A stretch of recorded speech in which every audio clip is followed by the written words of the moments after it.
espagnol de ma mère, qui vient de Malaga, donc d'Andalousie, qui est arrivé en France à l'âge de 12 ans, et puis de mon père, bon gaulois, voilà, donc moitié espagnol, moitié français. Le premier film que j'ai vu au cinéma, qui était un dessin animé, j'avais pas 10 ans. C'est la première fois que j'entrais dans une salle obscure, et c'était Bernard et Bianca. Voilà. Et la magie, quand le noir se fait, et quand le grand écran te pète comme ça au visage, c'est magique. Un père ouvrier, une mère qui élevait ses enfants. Et puis, comme beaucoup dans ces milieux ruraux comme ça, on travaille, on a la petite maison, on élève ses gosses et on fait la vie. Cette vie qui m'a emmené à la suite à prendre mon propre bar, qui était un café de nuit bien plus rock'n'roll. Mais donc tu es sur scène face à plein de gens, tu fais un peu le même show tous les soirs. Mais tu es à l'écoute, tu regardes, tu manges beaucoup, tu t'imprègnes énormément des autres. Et là, il y avait des portraits incroyables de toute personne, quoi. Un truc de dingue. J'ai des très bons souvenirs de gens qui imposaient de caractère, qui a un vrai charisme. Et là, tu les regardes et tu écoutes, tu manges, tu les vois bouger, tu prends. C'est une nourriture. Voilà. Et c'était un peu mon école de théâtre. C'était un peu mon école de théâtre. Voilà. Moi, j'ai pas fait Florent, j'ai fait du bar pendant quelques années. Et donc, j'ai vu défiler une galerie de portraits assez incroyable. Du côté maternel, je viens d'une très grande famille. Et le petit dernier de cette grande famille est mort accidentellement, bousculé, percuté par une voiture. Il avait 4 ans. Et je suis né 12 jours après son décès. J'ai été élevé dans l'amour d'un enfant qui venait de disparaître. Donc ce petit enfant qui est parti, j'ai aussi joué avec ses jouets, j'ai aussi porté quelques-unes de ses fringues, tu vois. Et j'ai eu beaucoup, beaucoup d'amour, mais qui ne m'était peut-être pas tant destiné que ça au départ. Donc il y a un peu un sentiment d'imposture. Et alors du coup, ce qui est amusant, entre guillemets, c'est que quand tu es comédien, tu joues les autres. C'est l'idée de jouer les autres. Alors c'est peut-être de là que ça me vient. Tout à l'heure tu me demandais s'il y avait un film, qu'est-ce qui m'avait emmené au cinéma. C'est peut-être pas finalement le cinéma qui m'a emmené au cinéma. C'est peut-être cette fracture de départ et cet amour ou ce besoin d'amour après lequel je cours. Ça m'a hanté longtemps et ça me hante encore parfois. Bien que j'ai fait la paix avec ce petit garçon à qui j'en ai voulu à une certaine époque, j'ai fait évidemment la paix avec lui.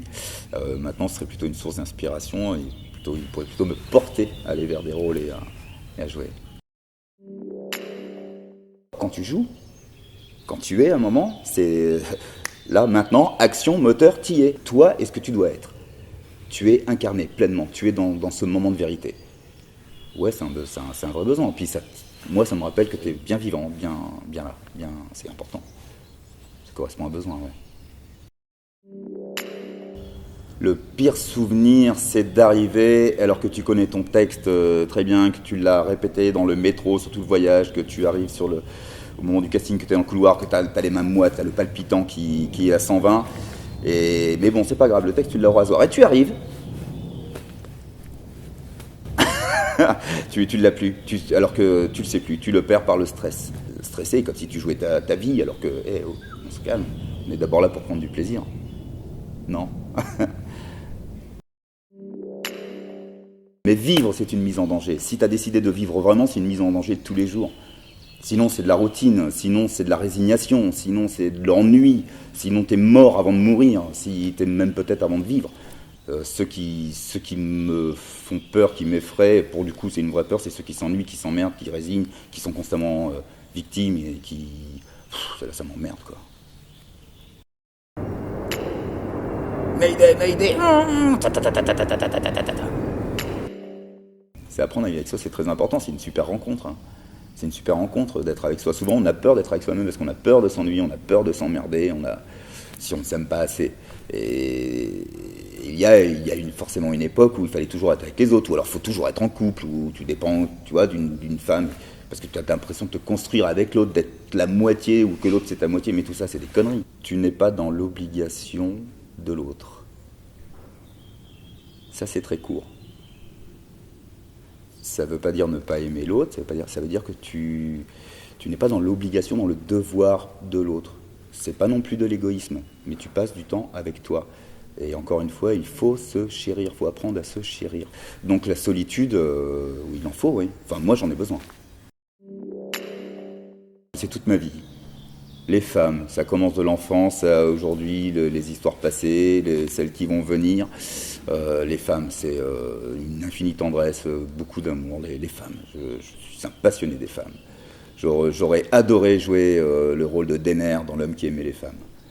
J'aurais adoré jouer Rochefort dans Le mari de la coiffeuse.